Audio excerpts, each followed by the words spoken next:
I'm Dora Koka, and Koka is my surname. And people always thought it's an artist name or something I've just come up with. So I kind of started thinking about an artist name, and then that was basically on the tray.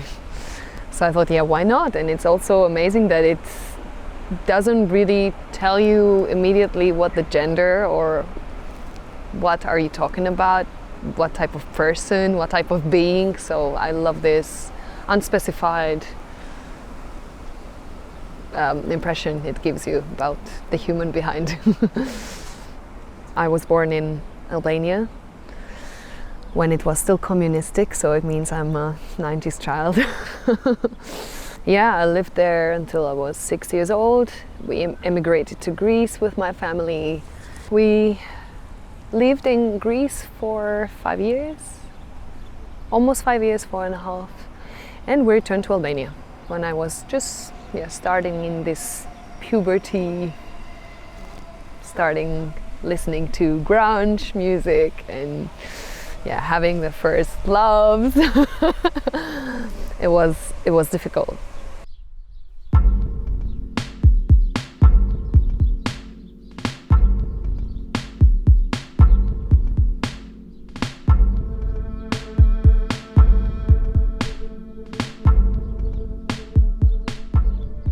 I just remember my aunt, my youngest aunt, when I was 5, making me dance on Madonna and Michael Jackson. And my parents would always listen to a lot of music like ABBA, Celentano, and so many other artists. It was difficult because we still were in communism and you were not supposed to listen to foreign music, so it was illegal. But we still did. That's how humans are. They will find a way. It started with them finding out that I'm singing more than talking. So I started a music school in Albania first, where I did my first class in violin, specialized in violin class. I didn't like it. I didn't connect with violin at that time. But then in Greece, it's really started with me taking. My parents didn't have much money, but they paid for a private school in the afternoons for me to take twice a week vocal and piano lessons.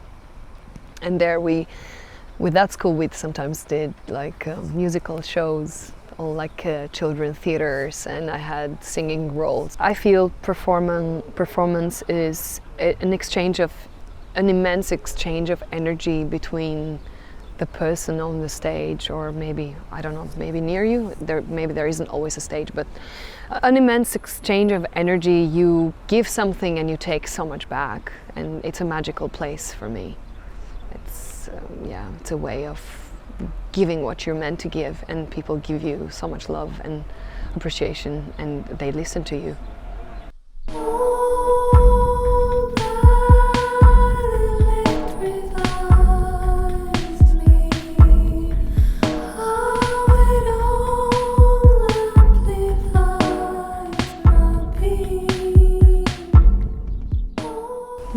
The family background regarding music is what made me not pursue music for a long time.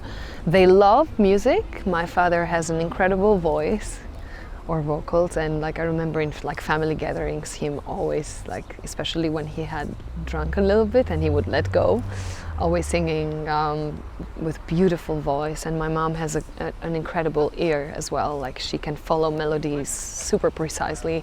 No, I don't have anybody in my family who dared to pursue music, and I wouldn't have dared if I didn't shift the way I did. But yeah, they loved music, and they did acknowledge in me that that's a gift I have, and kind of did let me start the education. So we left it at it started there. Then I went abroad. I started studying architecture in Germany. I came to Germany to study, and it challenged me that people would tell me in Albania, "Oh, you can't do it, it's so difficult." And I would say to them, well, those who do it are people, and I'm people. And I would not just start and suffer through it, but I made it till the end. I kind of lost myself on the way. It was super, super hard, like really sleepless nights, and people were so tough in university and what they required and the way they faced you, like, you know, making you understand it's going to be so hard, there's so much competition, which is not true because everybody's different, so there is a space for everyone in this world. That's what I believe now. Anyways, I had a band on the side even then, and a cover band. I would not write songs yet, but I would perform alternative, harder music like Melissa Etheridge, Guano Apes covers, Rage Against the Machine. Like really, Sheryl Crow was like the softest. Yeah, Run Baby Run, you know that song. She was born in November 1963, the day Aldous Huxley died. And her mama believed that every man should be free. So her mama got high, high, high. And her daddy marched on Birmingham, singing mighty protest songs. And he pictured all the places where he knows that she'd belong. You failed her daughter young, the only thing she need to learn to carry on. Like me. He taught her how to run, baby, run, baby, run, baby, run, baby, run. So run, baby, run. I was super confused when I was about to decide what I would do with my life, and very, like, there was this discord inside of me. Maybe the discord was there because I was drifting away from what I was supposed to have decided. So I didn't decide for that. I just thought, yeah, okay, I will make music on the side as I have until now.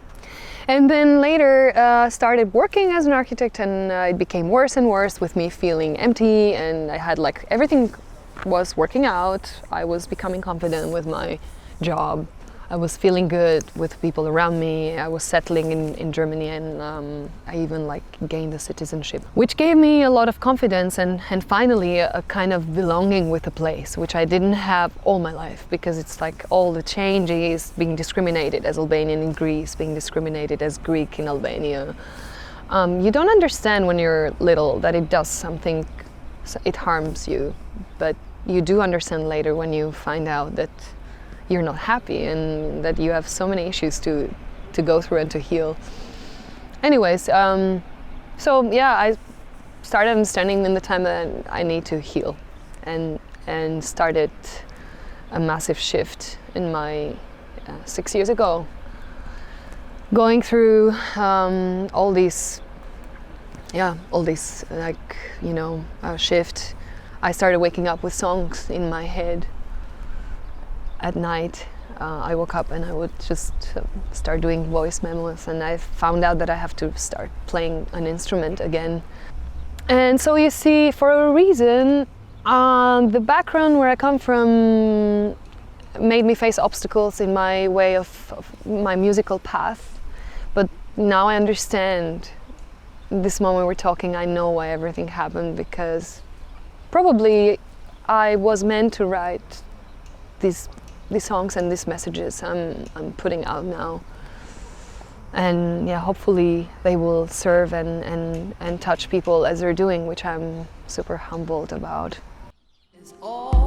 Step off the common ways, explore, quit filtering your grace, let the power within you flow. Let's go beyond the rules. It starts with Albania being a lot influenced by electronic music. Like we had a big wave of parties and DJs and electronic music in Albania after my, let's say, 16, 17 years old. It started around the 2000s. And also I came across Massive Attack, Portishead, Depeche Mode, and Nine Inch Nails partially, but Björk, all these bands that have been and all these musicians that have been such an inspiration to me. The layers that it creates, electronic music can create layers and can mold music into something that becomes much, much deeper, I find, because the possibilities are just endless. And I love that, where you can take one song, it starts genuinely on the piano. That's how I start at the moment, at least.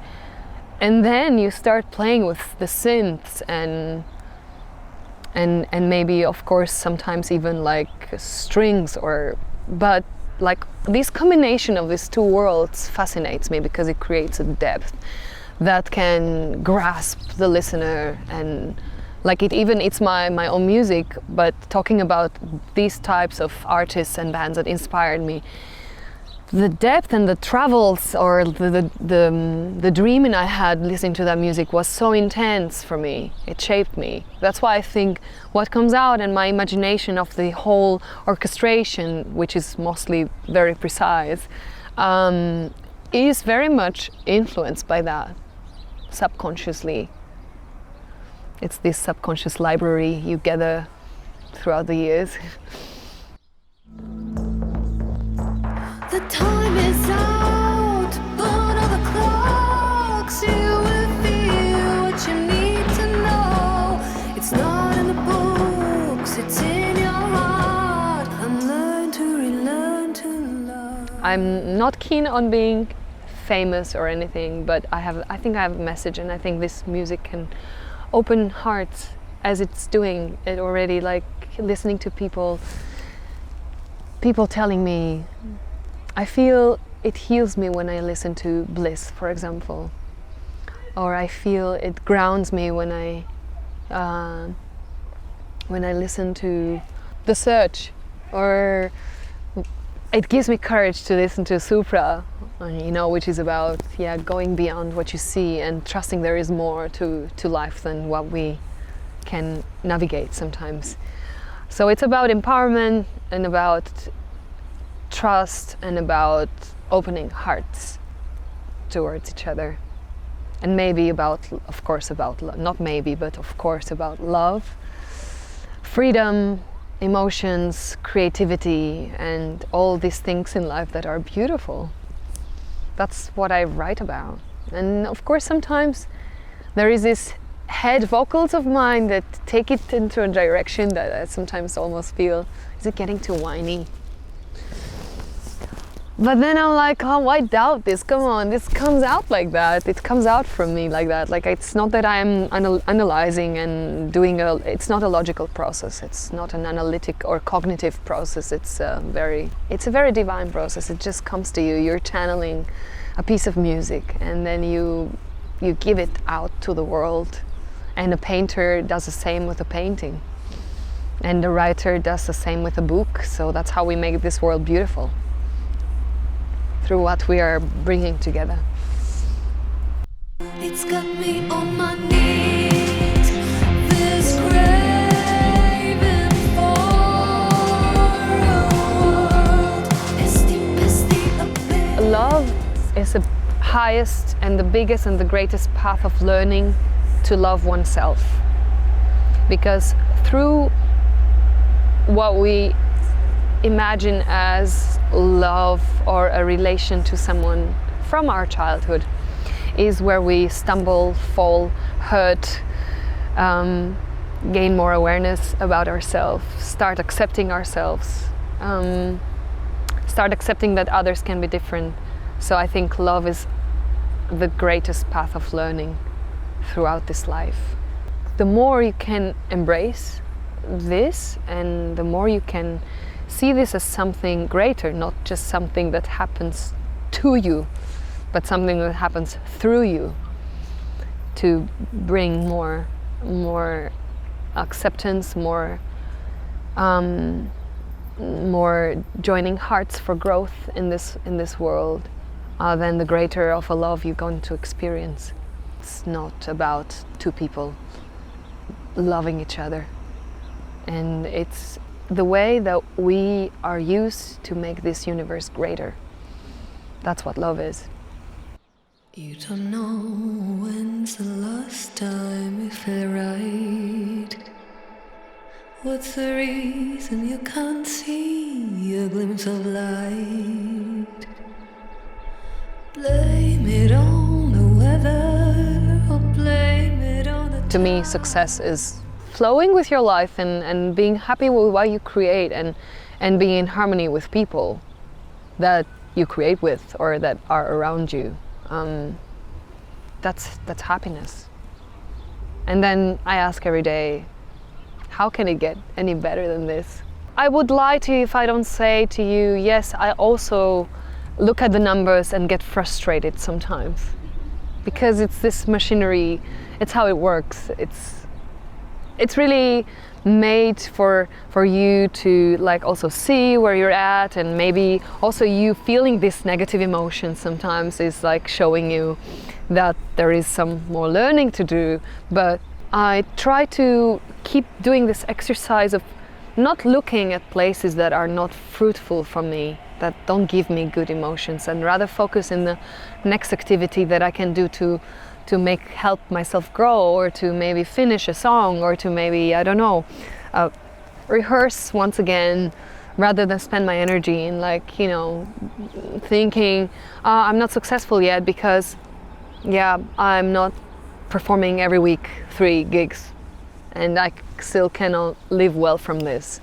I try to take it from where it is and do the next thing I need to do to grow with this. Stay focused. And I think it's just gonna grow. Where your focus goes, there your energy flows, they say.